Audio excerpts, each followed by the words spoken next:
பிறந்ததுலேருந்தே கஷ்டப்படுத்தேன் வளர்க்குறேன் நான் வந்து. ஆனால் இப்படி பிறந்தாலும் எனக்கு இந்த பிள்ளையே தெரியாது, இப்படி பிள்ளைன்னே தெரியாது. இப்படியே ஆஸ்பத்திரியே தூக்கிக்கிட்டே போய் திரிஞ்சு அதுக்கு பரட்டாடியே சொன்னால் அந்த மூலவரட்சியில் அதை பிள்ளைப்பா அப்படின்னு சொல்லி அதுக்கு பரட்டாடியே எங்களுக்கு தெரியும்.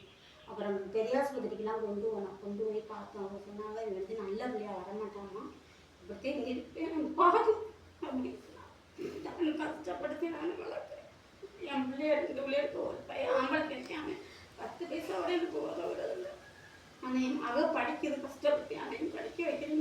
எங்கள் வீட்டுக்காரன் ஒன்றும் சொல்லாது, அவரும் காலையிலும் கடுக்கும் இருக்கிற வரை அவர் பாருங்க வேலையில் முடிஞ்சா பாருங்க, முடியலன்னா பேசாம இருங்க. இவனுக்கு வந்து இப்போ 29 வயசாச்சு. அது வரையும் வச்சதையும் பார்க்குறேன். காலத்தை பட சரலாக்குதே முடியும். அந்த சரலாக்குமே 300 ரூபா. நாங்கள் அதை கஷ்டப்பட்டு எனக்கு கொடுக்குறா 1500 ரூபா மீனுக்கு பத்தாது. எங்கள் வீட்டுக்காரர் ரொம்ப கஷ்டப்படுறாரு பாவம். ஆனால் இவன் பிறந்துட்டு என்னை வச்சு வளர்க்கணுங்கிறதுக்கு நான் வந்து எனக்கு உதவி பண்ண